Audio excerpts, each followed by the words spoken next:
Hey everybody, this is Daniel Troutman, co-host of Bothersome Truth, and I want to do a little bit of a fun video today because it's Saturday and because Emmanuel and I just came from shooting some episodes that you're going to see soon that we did a really good job with, I think.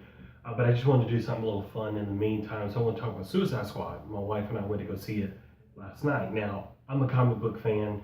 I've read different ones, but I'm a huge fan of like the heroes. Like growing up, my absolute favorite was Superman. Like that was my name in Spanish class. Hombre fuerte. Yeah, I know. He was my favorite growing up. I also like Batman.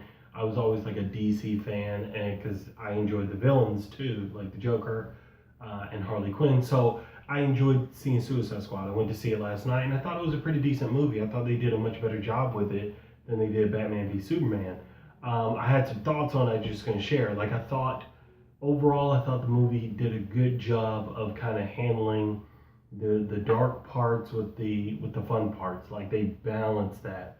I thought pretty much all the characters were done well. I thought Will Smith did a great job as Deadshot. I was impressed. I was afraid that with Will Smith, I was going to see Will Smith playing Deadshot, not the character Deadshot, but I thought he did a really good job.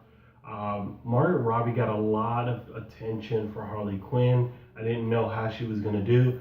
I actually think she did a really good job. I thought she did a great job of bringing that character into real life and how that character would actually act. We had great times of seeing her in love with Joker, second guessing. We saw her craziness. We saw little flashes of Harley Quinzel, not only in the flashbacks but in how she acted. There was this moment where she calls Deadshot like a Type 6 psychopath.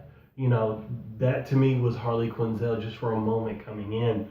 This is spoilers.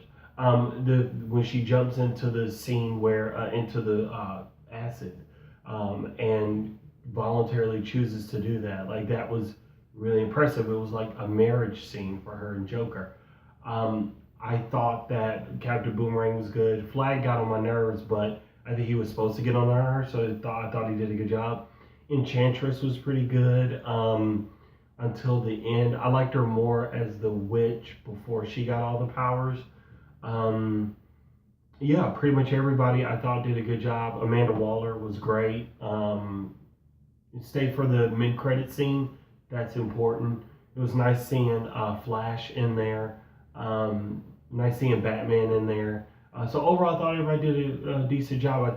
I see where the criticism of it kind of came, because I do think that overall, the movie had its struggles. Like midpoint of Act 2 to Act 3, I think the movie kind of struggled. I think it became a little cliche, but I still enjoyed the ride. Like I came home, it still felt for the characters. The one plot point, the huge plot hole that bothered me with Suicide Squad. So one thing against it, and then I'm going to talk about the one thing that they did really well. The one thing against it is, like, where's Batman? I may have to watch some videos. Maybe I missed something, but to me, like, you can't have this crisis that could have destroyed the Earth and Batman's not there. Like, I know Superman's dead, but where's Batman? Where's Wonder Woman? Where's Flash? Like, where are they? It just seems to me like Batman wouldn't let anything stop him from being there. But I think Suicide Squad is a good example of what Marvel cannot do. Like, when you look at Marvel, they always pull their punches. I always say this to people all the time. They pull their punches. They don't have great villains because they construct their movies, and I think their movies are great actually, but the one thing is their movies feel like Disney rides.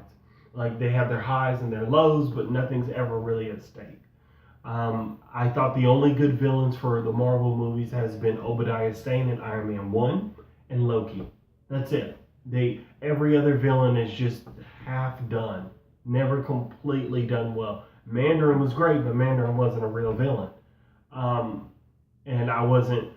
Guy Pearce did a good job as Killian, but he was okay. So I think Marvel struggles with villains, whereas DC excels with villains. They do so well with it. They struggled with Lex Luthor and Batman v Superman, but Doomsday was strong.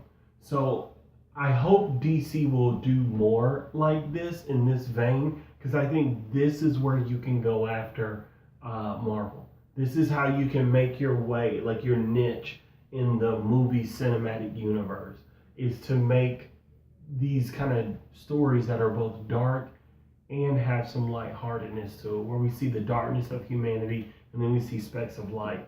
So those are my thoughts on Suicide Squad. What did you think? Like, did you see it last week? Did you hate it? I mean, I know a lot of critics hated it, but fans and just common people were divided. Like, some loved it, some hated it. So tell me what you think. Leave it in the comments, and I'll see you next time.